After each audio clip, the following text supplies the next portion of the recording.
Halo teman-teman kelas 12, kita sudah mempelajari banyak hal di kelas 12. Di awal-awal kelas 12 begitu banyak pembelajaran yang kita pelajari. Misalnya dari kehidupan berkeluarga, tentang perkawinan, tentang kehidupan membiara, tentang segalanya. Dan hari ini kita akan membahas bagaimana manusia itu tenggelam dalam kesibukan sehari-hari. Bagaimana fenomena yang kalian lihat setiap hari, bagaimana orang harus pagi-pagi keluar dari rumah dan pulang larut malam. Dan semua orang serba dengan kesibukannya masing-masing, bermacet-macet ria di jalanan dengan segala intensi, dengan segala alasan. Itu yang disebut dengan manusia sebagai makhluk pekerja. Undang-Undang Nomor 13 Tahun 2003 Bab 1 Pasal 1 Ayat 2 dikatakan bahwa tenaga kerja adalah setiap orang yang mampu melakukan pekerjaan guna menghasilkan barang atau jasa, baik untuk memenuhi kebutuhan sendiri maupun untuk masyarakat. Nah, usia dalam undang-undang kita itu adalah usia 15 sampai 64. Nah, kalian usia di mana? Itu adalah usia pekerja. Manusia adalah makhluk pekerja. Tanpa bekerja manusia kehilangan jati dirinya sebagai manusia. Maka dengan bekerja manusia sungguh-sungguh menjadikan dirinya sebagai manusia. Artinya kalau manusia tidak bekerja, dia sebenarnya merendahkan martabatnya sebagai manusia. Nah, sebaliknya orang-orang yang berada di usia produktif namun tidak bekerja akan merasa rendah diri dalam pergaulan. Dan ini sangat pasti terlihat bahwa dia akan minder untuk bergaul, untuk membuka diri, untuk mendekati seseorang pun sangat susah karena dia tidak mempunyai pekerjaan. Dan sebenarnya ada begitu banyak alasan, ada begitu banyak titik berangkat kenapa orang menjadi seperti itu. Sebenarnya bekerja dipahami secara sempit sebagai hal duniawi belaka. Jadi pekerjaan itu dianggap sesuatu yang sangat duniawi, bahwa dengan bekerja dia memperoleh sesuatu dan kemudian habis. Lalu kebanyakan orang tanpa sadar melihat makna bekerja sekedar mencari penghasilan. Jadi hanya penghasilan, kalau tidak mendapat penghasilan dia tidak lepas pekerjaan itu. Nah, di zaman yang semakin kompleks, makna dan nilai bekerja telah menyempit menjadi nilai ekonomis. Jadi bekerja mengeluarkan tenaga sedikit menghasilkan yang banyak, tetapi hasil itu diukur dalam kepuasan materialistik. Artinya dengan memperoleh uang saya bisa memberi materi apa dan keperluannya untuk apa.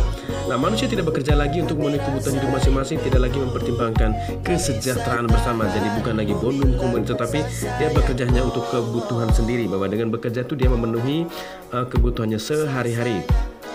Bahkan demi mendapatkan hasil ekonomi, seseorang mengabaikan nilai moral. Nah, etika dalam bekerja itu kemudian hilang. Praktik ketidakjujuran itu kemudian merebah kemana-mana.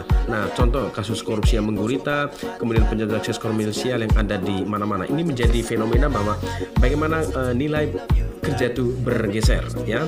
Gereja Katolik melalui ajaran sosial menaruh perhatian yang serius pada nilai kerja manusia, bahwa manusia diciptakan menurut gambar Allah dan diberi mandat untuk mengelola bumi. Artinya manusia itu diberi wewenang oleh Allah untuk mengelola bumi ini menjadi lebih baik. Nah, dengan ini manusia hendaknya menyadari ketika ia melakukan pekerjaan, ia berpartisipasi dalam pekerjaan Tuhan. Artinya apa? Manusia dilibatkan dalam proyek Tuhan. Proyek apa? Proyek untuk membawa keselamatan ke dunia ini. Keselamatan itu seperti apa? Bahwa orang mengalami kebahagiaan, mengalami keselamatan. Dan dengan tenaganya manusia memberikan sumbangan merealisasikan rencana Tuhan di bumi tadi, ya. Di bumi ini apa ya yang mau kita realisasikan itu rencana Allah, yaitu keselamatan. Orang mengalami kebahagiaan, mengalami kedamaian. Nah, kita akan melihat arti kerja. Arti kerja itu lebih kepada bagaimana orang melihat kerja itu apa yang digeluti, kemudian bagaimana dia melibatkan seluruh hidupnya dalam karya yang ia jalani.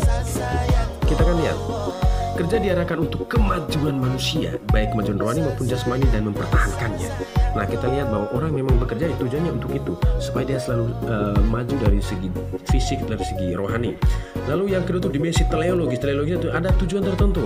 Kita melakukan sesuatu itu pasti ada tujuannya. Bahkan tujuan itu sebenarnya digerakkan oleh akal budi kita masing-masing. Akal budi artinya kita memilih pekerjaan itu dengan sadar dan bebas. Lalu yang ketiga, setiap pekerjaan memiliki martabat dan nilai insani yang sama. Jadi tidak ada pekerjaan itu lebih rendah, tidak ada pekerjaan itu lebih tinggi, semuanya sama. Karena itu apa? Dengan bekerja tadi apa? Kita dilibatkan oleh Allah untuk merealisasikan rencana Allah di bumi ini. Sungguh luar biasa. Nah, kita melihat berikut itu adalah makna kerja. Jadi kerja itu mempunyai makna. Kita lihat ada beberapa makna yang dibahas di sini. Kita akan lihat sedikit demi sedikit. Yang pertama itu makna ekonomis. Bahwa dengan bekerja manusia mengerahkan tenaga untuk menghasilkan sesuatu yang diperlukan oleh seseorang atau diperlukan olehnya. Jadi dengan bekerja dia memperoleh sesuatu. Kemudian secara ekonomis itu terdiri dari pekerjaan produktif yang menghasilkan sesuatu, pekerjaan distributif artinya dia menyebarkan sesuatu, kemudian jasa tuh dengan menggunakan apa yang soft skill dia untuk memperoleh sesuatu. Itu dari segi ekonomis. Yang kedua itu adalah makna sosiologis. Makna sosiologis mengarah kepada pemenuhan kebutuhan masyarakat. Artinya seorang petani bekerja kemudian menghasilkan padi-padi kemudian beras-beras yang kita nikmati sehari-hari itu adalah pekerjaan petani, walaupun kita tidak pernah mengenal siapa petani atau siapa yang menanam padi yang kemudian hari ini kita makan nasi itu. Kemudian makna antropologis artinya dengan bekerja manusia itu menjadi manusia sesungguhnya. Artinya gini nih, bahwa dengan bekerja manusia tuh sungguh-sungguh mengangkat dirinya sebagai manusia, bahkan dia dilihat oleh orang lain pun sungguh-sungguh berguna. Oke.